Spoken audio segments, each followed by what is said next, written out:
헨리의 자유상자. 작가 앨린 레빈은 헨리의 아이디어와 대단한 용기에 감동을 받아 이 책을 쓰게 되었습니다. 작품으로는 지혜의 아이들, 덴마크의 어둠 등이 있습니다. 그림책에는 나와 있지 않지만 실제 헨리는 물 조금과 비스킷, 그리고 구멍을 뚫을 공구를 갖고 상자에 들어갔다고 합니다. 27시간을 숨죽여 버텨 자유의 땅 필라델피아에 무사히 도착했습니다. 미국과 유럽 신문은 이런 헨리의 탈출을 크게 보도했고, 이 사건은 당시 많은 사람들에게 충격과 더불어 자유와 인권의 의미에 대해서 생각해보는 계기를 만들었습니다. 헨리는 낸시와 아이들을 찾았으나 결국 찾지 못했다고 합니다. 헨리 브라운은 노예입니다. 생일이 없는 노예는 나이를 알 수 없습니다. 헨리 가족의 주인님은 친절하게 대해주었지만 자기의 아들에게 헨리를 주었습니다. 헨리는 가족들과 작별 인사를 하고 들판 너머를 바라보았습니다. 자유로운 새, 행복한 새. 헨리는 새 주인의 공장에서 열심히 일을 했습니다. 공장장은 새로운 노예 소년을 막대기로 꾹꾹 찌르며 실수를 하면 심하게 매질을 했습니다. 헨리는 외로운 하루하루를 보내다 낸시를 만났습니다. 낸시와 다시 만나기로 한 헨리는 노래를 부르고 싶지만 노예는 길에서 노래를 부를 수 없었습니다. 둘은 결혼을 했고 아이 셋을 낳아 모두 운 좋게 한 집에 살 수 있었습니다. 주인님이 큰 돈을 잃어버려 낸시는 불안했습니다. 헨리는 낸시의 말을 잊으려고 노력하며 아침 내내 열심히 일했습니다. 제임스가 헨리에게 방금 낸시와 아이들이 팔려갔다고 말했습니다. 헨리는 울기 시작했지만 나갈 수 없었습니다. 점심시간이 되자마자 헨리는 달려나갔지만 길 아래로 사라지는 아이들과 마차에 타고 있는 낸시를 지켜볼 수밖에 없었습니다. 헨리는 다시는 가족을 볼 수 없을 거라는 걸 알고 있었습니다. 몇 주가 흘렀습니다. 헨리는 제임스와 스미스 박사에게 도움을 청했습니다. 나무 상자를 가지고 나타나 노예가 없는 곳으로 자기를 보내달라고 했습니다. 스미스 박사는 필라델피아에 있는 친구에게 배송되도록 주소를 쓰고 위쪽을 강조해서 표시했습니다. 헨리는 출근하지 않기 위해 황산을 손에 부어버렸습니다.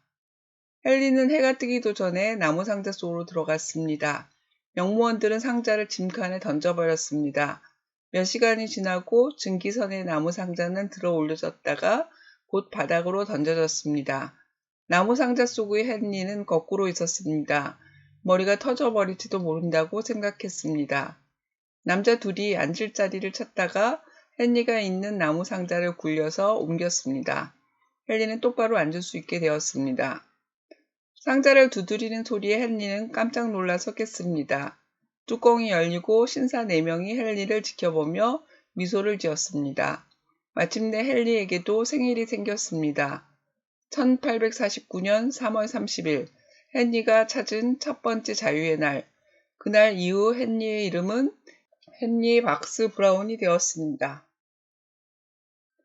의미를 찾는 질문. 노예가 받았던 차별. 노예여서 나이를 알 수 없고 밖에서 노래를 부를 수 없습니다. 그리고 가족과 헤어져 함께 살 수 없었습니다. 아이들과 부인이 제각기 시장으로 팔려나가는 것을 바라볼 수밖에 없던 헨리의 심정은 어땠을까요? 헨리는 위험을 무릅쓰고 상자 속에 몸을 실어 자유의 땅으로 향했습니다.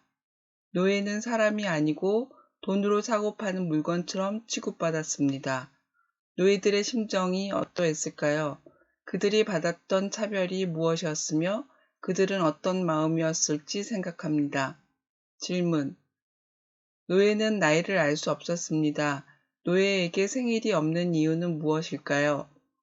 헨리 엄마는 나무에서 떨어지는 이파리와 노예들이 같다고 말했습니다.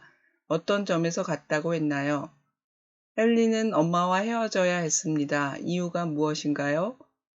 공장장은 새로운 소년을 어떻게 대했나요? 공장에 다니던 헨리가 매일 외로웠던 이유는 무엇일까요? 노예들은 왜 길에서 노래를 못하게 했을까요? 헨리는 낸시와 세 아이와 함께 살았고 이것은 매우 운이 좋은 것이었습니다. 가족이 함께 사는 일이 왜 운이 좋은 것일까요? 만일 헨리가 낸시와 아이들이 팔려간다는 말을 듣고 바로 공장 밖을 나갔다면 어떤 일이 벌어졌을까요? 노예 상인들이 낸시와 아이들을 데려갔지만 헨리는 지켜볼 수밖에 없었습니다. 헨리의 심정은 어땠을까요? 헨리는 왜 다시 가족을 볼 수 없다고 생각했을까요? 출근을 하지 않기 위해 제임스는 헨리의 상처난 손가락을 가리켰지만 헨리는 그 정도로는 어림없다고 했습니다. 왜 어림없다고 했을까요? 남북전쟁을 치른 미국은 1865년 헌법을 수정해서 노예제를 폐지했습니다. 그렇지만 차별이 모두 사라진 것은 아닙니다. 지금도 일어나고 있는 인종차별의 예를 들 수 있나요? 의미를 찾는 질문 자유. 어느 날 아침 헨리는 새소리를 들었습니다. 나무에 앉아있던 새 한 마리가 하늘로 날아올랐습니다. 그리고 헨리는 자유에 대해 생각했습니다. 헨리가 원하는 자유가 무엇인지 생각합니다. 자유는 방해받지 않고 자신이 원하는 것을 할 수 있는 권리입니다. 사람들은 인간이 자유로울 수 있는 권리를 침해한 노예제에 대항해 싸웠으며 마침내 노예제는 폐지되었습니다. 헨리 역시 자유를 얻기 위해 죽음을 무릅쓰고 스스로 화물이 되어 위험한 항해를 견뎌야 했습니다. 자유가 무엇이며 자유는 어떻게 얻게 되는지 아이들과 생각합니다. 질문. 헨리는 새가 자유롭고 행복하다고 생각했습니다. 무엇 때문에 그렇게 생각했을까요? 헨리는 스스로 어떻게 자유를 얻을 수 있을지 질문을 했고 나무 상자를 보고 답을 찾았습니다. 어떤 답을 찾았나요? 여러분은 자유의 땅에 도착하게 된 헨리가 무엇을 했을 거라고 생각하나요? 자유가 보장된 사회라고 해도 내가 원하는 모든 것을 마음대로 할 수 있는 것은 아닙니다. 할 수 없는 것들은 무엇인가요? 아이들이 원하는 게임을 부모가 허락하지 않는 것은 아이들의 자유를 방해하는 것일까요? 왜 그런가요? 노예처럼 자유롭지 못한 사람들이 지금도 있을까요? 예를 들 수 있나요? 만일 여러분이 노예로 태어난다면 어떻게 살아갈까요? 자유를 얻기 위해 어떤 방법을 생각할까요?